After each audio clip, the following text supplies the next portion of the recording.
that. Alright. I might as well do this review while I can even remember this film.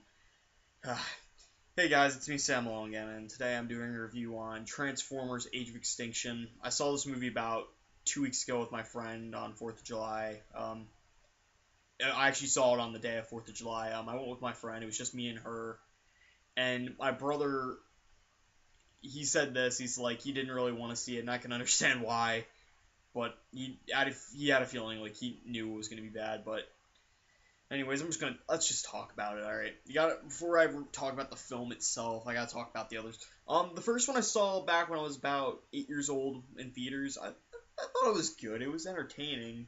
The action was really cool. I thought just some of the Transformers were really freaking hard to tell apart. Then the second one came out, and as a kid I liked it, and I watched it again, and it's not a good movie at all. It's terrible in my opinion. It's alright if you like it, but it's not like fun. It's just long. It's annoying. Like the action, you can't even tell what the hell is going on half the time. It's like all this stuff is going on. It's like it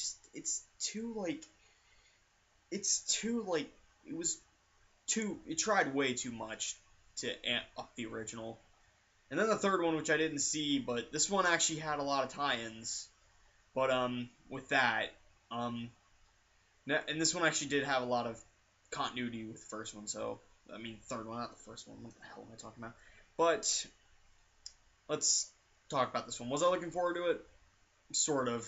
I'm really mixed about these films. With the Marvel movies, I am excited for because, like, I know they're gonna be good.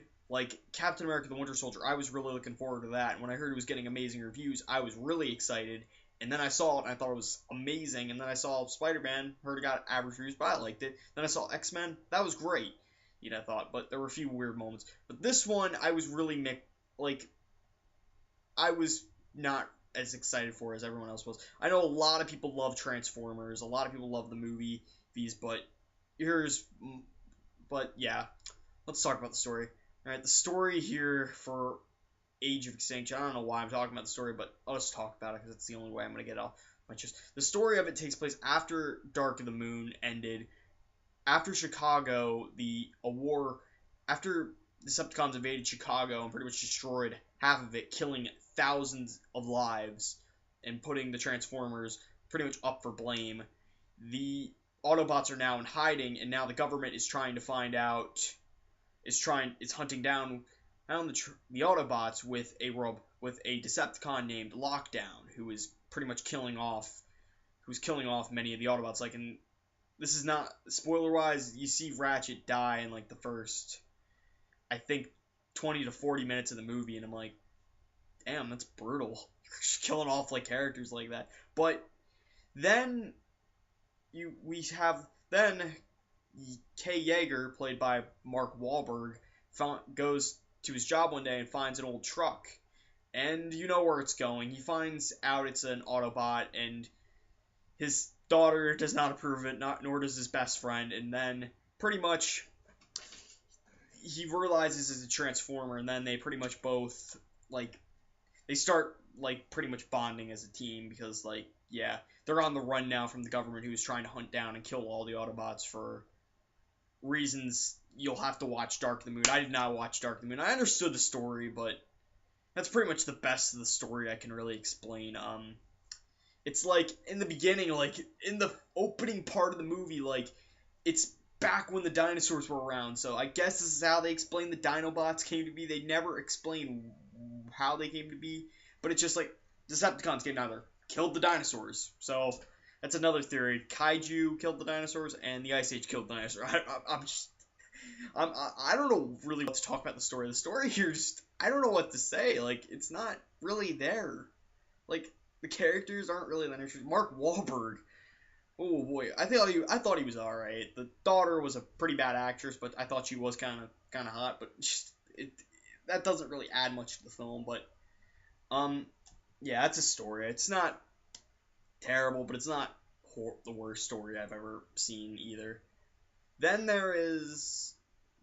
let's talk about the acting. The acting here it's a Michael Bay movie. They're just running from like all this stuff, like running from CG, which I'll talk about in a minute. Like, not as good looking CG, which I'll talk about in a minute. Like I said, it's just basically them. Mark Wahlberg, I thought he was all right. He did put some emotion into it, but at the same time, he looked like kind of like he was angry a lot of the times because it's just like in the movie, like he fights a lot with his daughter and his daughter's boyfriend. If you watch this movie, you'll understand that. But anyways, it's just like it's the acting I thought was okay. Stanley Tucci, I thought he was kind of funny. He wasn't annoying. He wasn't like John Turturro's character in like Revenge of the Fallen, which was an awful movie. But that's pretty much the acting. Now let's talk about the action, and the action here was slightly better than Revenge of the Fallen, but not really. I could tell what was going on, but it got a little boring at times. Like, it was cool to see, like, I don't know, the final act of the movie was kind of cool, but it was kind of, like, annoying. But the biggest problem with this movie is the running time. Oh my gosh. The running time on this effing movie. I swear. Dark Knight Rises felt like, and Les Miserables, I can watch those, and those will feel like, I don't know, like an hour or so. But this, oh my gosh, this felt like 6 hours. 6 freaking hours. I mean, just imagine this. Boom, boom, boom. Sex joke, racist joke. That's the explosion. It was like, I know I'm sounding like a lunatic, but wow, this movie was long as hell. Like, if it was like 2 hours and 7 minutes, or if it's like the same running time as Captain America or X-Men, that would have been fine. But really, 2 hours and 37 minutes? That's the running time. I'm not screwing around with you. That was the running time. I couldn't believe how long it was. Twilight Breaking Dawn Part 1, which was one of the worst movies I've ever seen, felt short compared to this. And that movie was painful. That was, like, horrible. But then, this movie wasn't as painful as that. It wasn't painful. It wasn't horrendous like that. But anyways, I'm going to talk about the effects now. The effects aren't as impressive as the other. They're alright, but they're not as impressive like Pacific Rim, which Pacific Rim was awesome, and like with the robot felt like I could really tell what was going on. But this just really was like a lot of the action, like in Pacific Rim, they felt like they were huge. They were not lightweight at all. But this one, they're too. It's like all this stuff's going on. Like I barely remember any of the Autobots, and then there are these like Autobots that Transformers that turn into these cubes and then build up into like a car or something, or guns. I'm like, what? They look like a screensaver. It's the effects those were probably the worst effects of the movie, but it's just they weren't really that like I was like, they don't really have much to do. And best part, we have Dinobots. Well, not really. They're not. There's no Grimlock. There's no Snarl. There's no Swoop. There's no Sludge. There's no anything like that. It's just they're just there. The T-Rex. It looks like a T-Rex. I like how the Grimlock looked, even though he wasn't Grimlock. And then there's the Triceratops, who looked like a Triceratops. And there was, I think, the Spinosaurus or Stegosaurus. I'm not sure what it was. It had like 3 spines, and they were all spiky. I'm like, is that? It doesn't really look like. It looks more just like. And then the Pterodactyl with Swoop or Sloop. I can't remember the name. He had 2 heads. I'm like, what the hell are you? Pterodactyls didn't have 2 heads. That's a dragon. A freaking dragon you're thinking of, Michael Bay. It's just, it had 2 heads, and I'm like, and I thought the best part of the movie was like when, like the whole advertisements of the movie were like really hyping up the Dinobots, which I was like, all right, the Dinobots better do something cool. They did some cool stuff, like Grimlock. I remember like one guy ran over and like bit a freaking Decepticon's head off, like one of the ones that kept like transformed to the cubes, or it was weird, but just this movie felt like it went on for so long. Now get this, it was not as bad as Revenge of the Fallen was.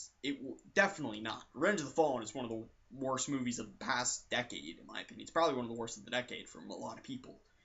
But this was not a horrendous movie. It's not an abomination like I thought Twilight Breaking Dawn Part 1 was.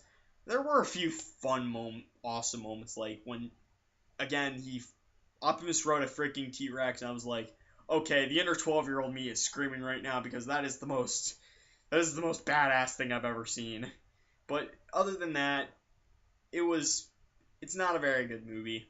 I mean, it was okay, but it just wasn't. I'm not gonna watch it again. Probably, I might watch it for like, again, maybe if I'm bored, if there's something to watch on TV, maybe if there's nothing else on, and I'm looking on Netflix and it's like the only thing on Netflix like I haven't watched yet. I probably would have watched Captain America about Winter Soldier 100 times. I really want to see that again. But other than that, this movie was okay. It's not the worst thing I've ever seen. It really isn't. But is it the best? No.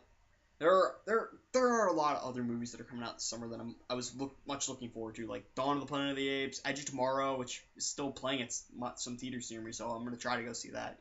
Guardians of the Galaxy, which is coming out in a few weeks. I'm really looking forward to that. And then there's I don't know if a lot of people are looking forward to Teenage Mutant Ninja Turtles. I'm kind of looking forward to that, but then again, it's Michael Bay. So what do I give this film?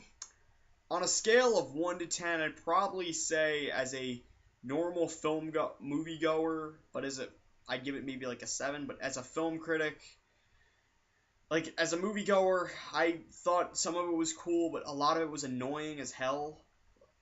A lot of it was. I'm gonna give this film a 4.3 out of 10. This is probably the lowest review I've ever given for a movie so far, but it wasn't the worst movie I've ever seen. I just want people to know that. I didn't despise this film like I did Twilight, but was it good? It was meh. It's not great, but if you want to watch, that's fine. If you're bored and if you've already saw Dawn, if you already saw Purge, which I don't know why they made a sequel to that, but yeah, if you're excited if you like Transformers, you'll probably like this, but if you don't like Transformers, you're just gonna hate this one like you did the others besides the first one. That's pretty much it. Thanks for watching, and I hope you enjoyed my review of Transformers: Age of Extinction. Thanks for watching, and goodbye.